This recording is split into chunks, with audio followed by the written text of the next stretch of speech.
Madam President, I rise on a point of personal privilege. The senator has the floor.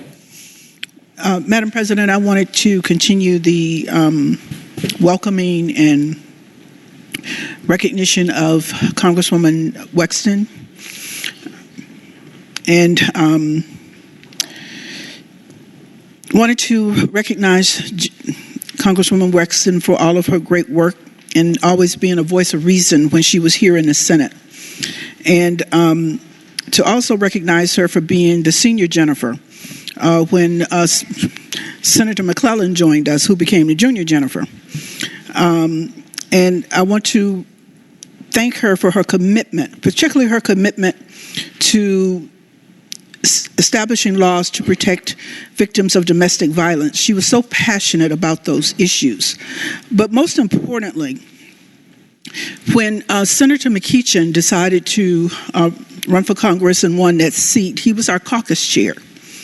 And I received a call from then Senator Wexton, who said to me, "So why isn't your name in for becoming our caucus chair?" And I said, "Well, Jennifer, I'm not interested." And she said, "Well, you are now." So I was basically voluntold to run for caucus chair of our caucus. And I want to thank you, Jennifer, for that, because it was your wisdom and your asking me and seeing in me something that I didn't see in myself.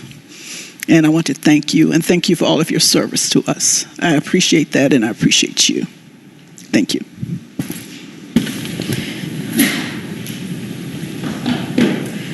Chair recognizes Senator Hashmi, the senator from Chesterfield.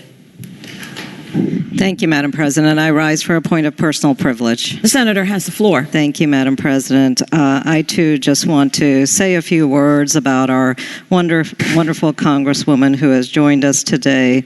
Unlike all of the previous speakers, I unfortunately never had the honor of serving with our Congresswoman during her time here in the Virginia Senate, but I certainly followed Congresswoman Wexton's distinguished career with a great deal of admiration and deep respect. And on a personal note, I want to thank the Congresswoman for standing up at a time when so few people stood up. And that was during the Muslim ban that was imposed in 2017. As a Muslim American, so many in our community felt targeted, and we questioned whether we actually belonged in this country. And we were watching to see who stood up, who spoke up for us, because many of us did not feel like we had a voice or that we actually had a presence in this country. And Congresswoman Wexton was there, and we saw. And I just want to thank her personally, because I never had the chance to say thank you. It meant so much to so many to see you speaking out and protecting people who felt like they did not have a voice. I thank the Congresswoman for her lifetime of public service. We owe such a great debt as Virginians and as Americans to all that she has done to provide so much to so many. And I especially thank the Congresswoman this year in this session that she asked to be involved in a very important piece of legislation that is the medical aid in dying. That with her grace, she stood up and said she wanted to be the face, the public face of that important legislation in Virginia. And I thank you, Jennifer, for everything that you have done for this country and for each of us. Chair recognizes Senator Roem, the senator from Western Prince William. Thank you, Madam President. I rise for a point of personal privilege. The senator has the floor. Thank you, Madam President. When I was first running for office down the hall, or for the office down the hall, one of the first questionnaires I filled out, it said, who are your political role models? Who do you look up to? And I said, well, for those who've passed, there was the bipartisan duo from Manassas, Chuck Colgan and Harry Parrish. If you were from Manassas, they were always so well known for education, infrastructure, and such. And I said, but for those who are still serving, Delegate Fillercorn and Senator Jennifer Wexton, because they were Democratic women from Northern Virginia who got stuff done and were so good at working across the aisle, even when they were in the minority, making sure that they were able to deliver for their constituents bill after bill after bill after bill. And so when that race, I got here and I find out real hard that that's not very easy. It's not very easy at all. And all my bills died. And so I'm feeling pretty down, feeling pretty blue. And then Senator Wexton and Abby came over to my chief of staff's place, and we all had crepes together. And here's someone I look up to so much, and someone who is one of the veteran members of the Senate, coming over for a freshman member in the House just to say, hey, cheer up, you'll be all right, just hang in there, you got this, you got this. And later that year, after she was well into her congressional campaign and everything, she was looking for a place. Where is she going to set up shop? Where's she going to set up shop? And I said, hey, how about Manassas Park? No one who's ever run for Congress before has ever had a field office in Manassas Park. And she was choosing between there and another spot. And she said, hey, let's give the little city a shot. Let's have one there. And we must have done event after event after event there. But the one I'll always remember the most there, Madam President, was when there was a day where, look, in my life, I get used to a lot of anti-trans stuff said about me very, very, very frequently, to the point where I just ignore most of it. All the 2017 campaign and everything else. You have up days, you have down days with it. But I never let it even break me. And then one day, it was October, it was late, and one of the things that happened at the national level, it got through my armor. I never let down that armor for anyone. And it got me that day. And she happened to be there in Manassas Park at her office. And I just wanted to talk to her. She, I knew not only how inclusive she was, but just a friend to talk to in a moment. And I asked her if she'd step outside for a second. And I told her how I felt, and I broke. I just started crying. I'm like, there's no crying in politics, And I just broke that day. And she just grabbed me and she held me and put my head on her shoulder and just held me there. And then when she pulled away, I saw her eyes were as red as mine were. Because when you face adversity, it's actually one of the tools that it takes to learn empathy. You don't have to disagree on any particular issue here, but you do got to get the point across that when you face really tough times, how you come out from those tough times really says a lot about your character, because you learn about how to relate to other people and how to bring other people closer to you. And so that even if you're not going through what they're going through, you can at least put yourself in their position and say, hey, maybe they could use a hug today. Maybe they could use a hand up. Maybe they could use a little something. And so she gets to Congress. First thing that she does, she puts a trans pride flag right out front, and Washington Post gets a headline. It says, Jennifer Wexton, the patron saint of the transgender community. And I was like, seconded. And she started coming around to the district a whole lot. She showed up in Manassas Park constantly. And our friendship got deep and everything. And then one day, I was driving to a show in Baltimore. It was September 9th, September 9th, 2022. Going over the American Legion Bridge, and my congresswoman calls me. And she says, hey, I got COVID. I can't go to an event on Monday. Would you be willing to speak for me? And I said, oh, of course. I can do it. No problem. So that night, she sends me a text. She goes, hey, actually, I got another thing I need you to do for me, because I can't make another thing. And it took me a minute to write back to her. And I said, oh, I'll be happy to do that one too. But I'm sorry I'm late. I'm at a Finnish cello metal concert in Baltimore right now. And I sent her a picture of it. And then she says, all right, well, hey, have a good night, enjoy. And then the next picture I send her, I said, oh my God, my fiance just proposed to me.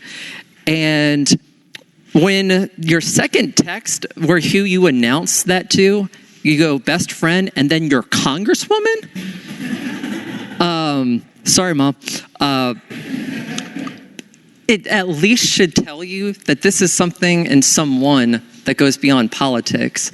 This is someone where I just was so grateful to have someone to share some joy with, and genuine joy, who I knew would celebrate too.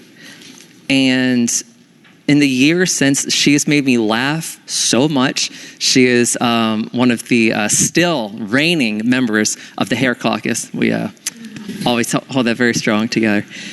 And above all, Madam President, when I think of Congresswoman Wexton, I think of Senator Wexton.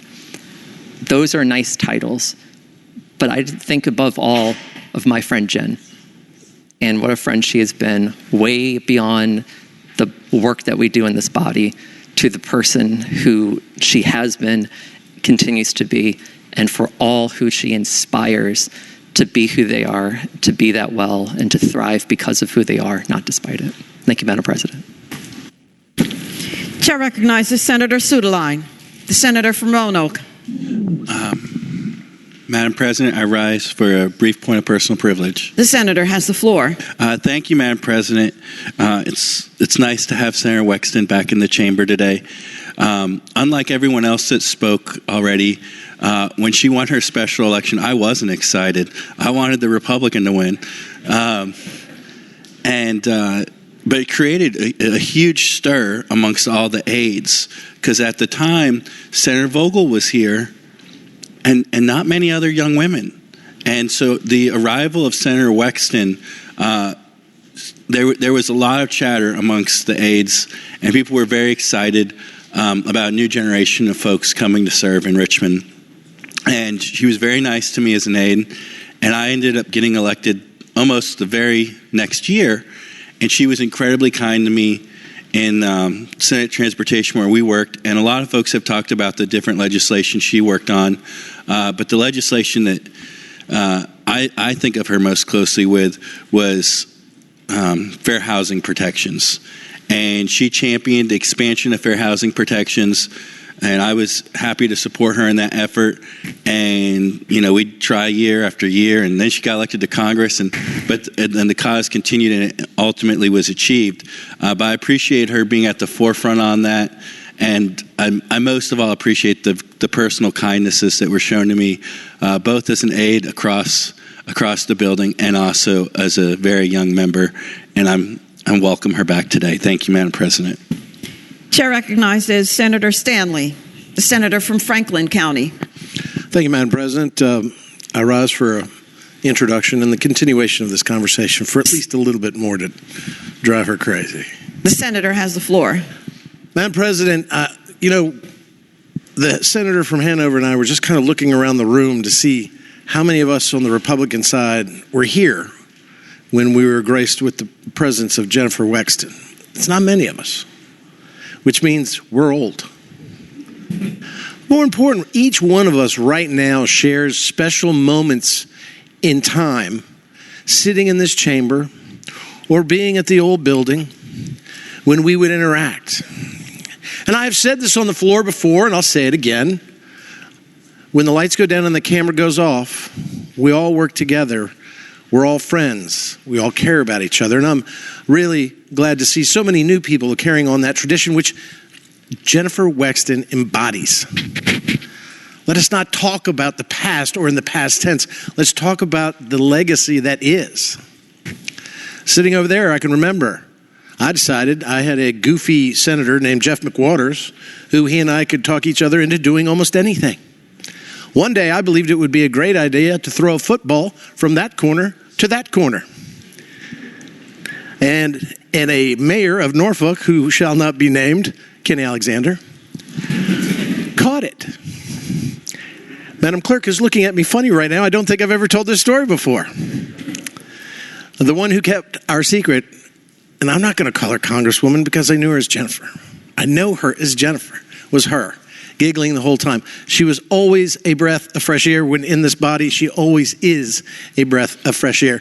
I will tell you one time that when you knew she meant business is when she came bounding down the hall, especially when she was wearing that wonderful pink suit that she wore, the power suit. You knew you were going to get it. And when we would fight on this floor, when we'd hear the president call upon Senator Wexton, we knew we were in for it. We knew she was going to take every single one of our arguments and pick it apart, demonstrate how foolish we were, and then sit down in a moment of glory. And then we would sit over here and go, well, what do we do next? Jennifer won many days on this floor. She wins many days in our hearts every day. And as I told her when I saw her, I miss you every day when I'm here. And I love you. For we did not see eye to eye when we were on this floor about many things, but we did about one thing, and that was about Virginia and the people that we served. There can be no greater legacy than the bills that you have written, the people that you have served, and the differences that you make here. Because as soon as we are retired or beaten, there's no painting on the wall for us here. People remember you in stories occasionally, but they move on to the next person. But not Jennifer. Jennifer's spirit and heart stays in this body. I am reminded, Madam President, of another good friend that we lost. One of my best friends, and sorry guys, I have some damn best friends, I apologize. Don McEachin. And Don called me up one time and said, you gotta run for Congress. I gotta get you up here for Congress. And he's going through the litany of things that, will be great, we'll get to hang out together, it'll be fun. And then I'm like, no, Don. And he goes, and you'll get to hang out with Jennifer. And I paused. And I said, well, you finally hit a reason to go there. I never went, but I know that he thought of her highly as well. And I miss him every day. Let us look around this room, because you don't know how long you're going to sit in these seats, and be guided by the relationships that you make, for they transcend politics. They transcend ideas, because it is the humankind that we all dwell in, that we're all trying to do something good for the people that we serve. We may just have different values or beliefs in how we accomplish them. But I love you very much. I miss you every day. And she was always funny, and I always tried to make you laugh, and I hope I did on occasion. Thank you, Madam President. Chair recognizes Senator Craig, the senator from Chesapeake. Thank you, Madam President. Rise for